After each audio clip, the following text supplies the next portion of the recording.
Well, at the Vummidi Bangaru Jewelers in Chennai, there is also a replica of the famous scepter sengol'the, as you just saw, which was given as a sign of handover of authority or transfer of power from the British to India in 1947. Now, it was used by the former Prime Minister Jawaharlal Nehru on the 14th of August 1947 when the British monarchy was ousted from India.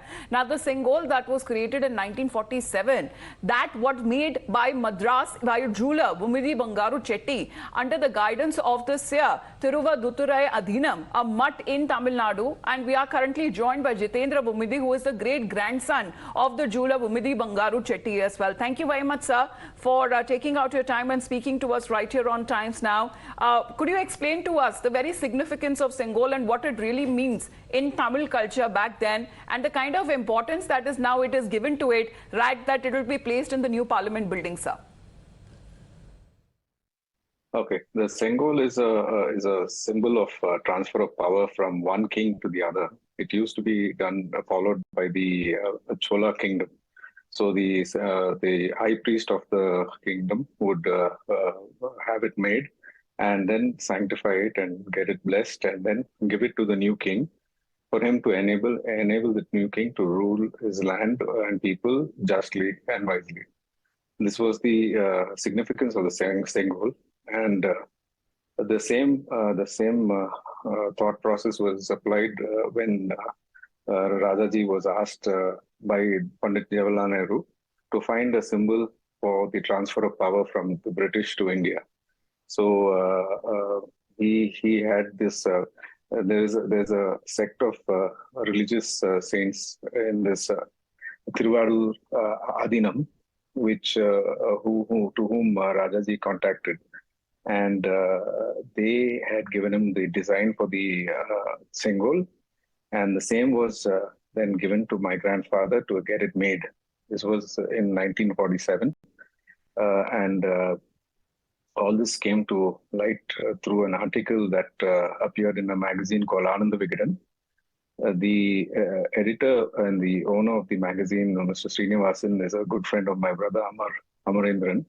And when Amarendran contacted Srinivasan and to find out whether about the authenticity of this article, Srinivasan very clearly, categorically said, "This is absolutely true.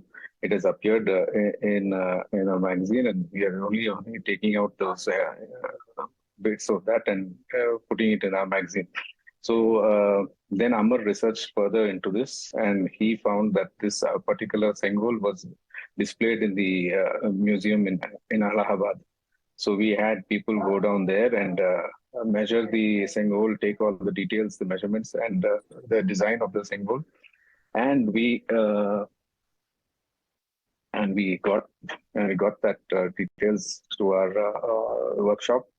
We made a replica of that sengol'the and had it displayed in our Ananagar showroom for the opening of the showroom, which was about 2 years ago. And we also made a video and circulated this to our well-wishers and customers and family.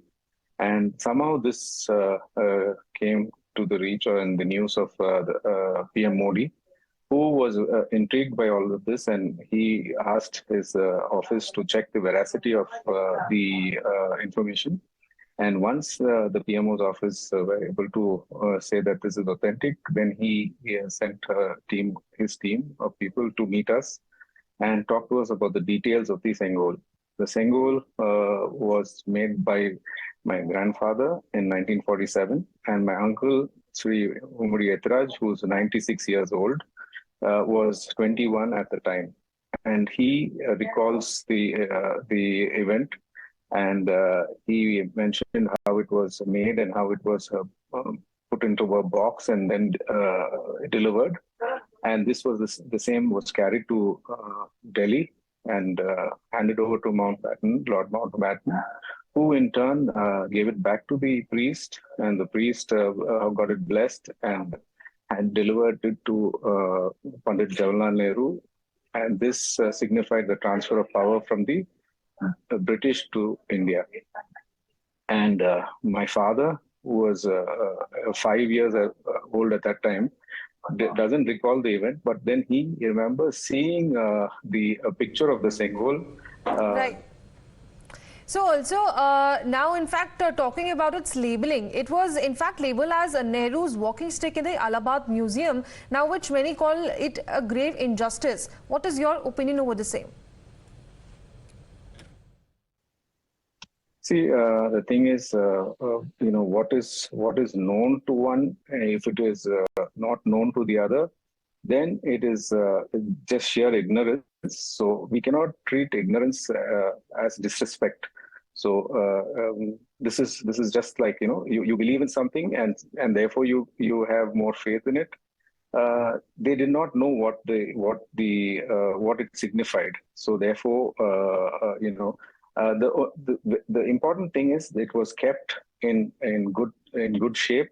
It was kept in a good place, and they had a curator for the museum who was very helpful in helping us getting the measurements done and the photography done so that we could make a replica of the same piece. So I don't think it's disrespectful in any way.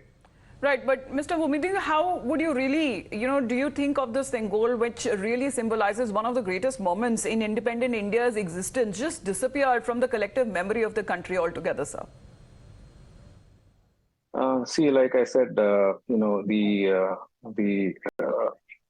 everything symbolic, it should have happened in a bigger audience, I think. So I think that the audience was large enough for everybody to realize this, and most of it was with the British leaving the country itself. So that is what is more in our minds as us having got our freedom. So I mean, now PM Modi, he has absolutely made sure that this fact is known to everyone, and there's a lot of wide publicity in the social media as well as in the printed media, and everybody is talking about this particular symbol of our freedom and and the transference of power to India. Well, thank you, Mr. Vummidi, for joining in and sharing your views as far as this inauguration is concerned, and also on the other hand, where a political slugfest is currently underway.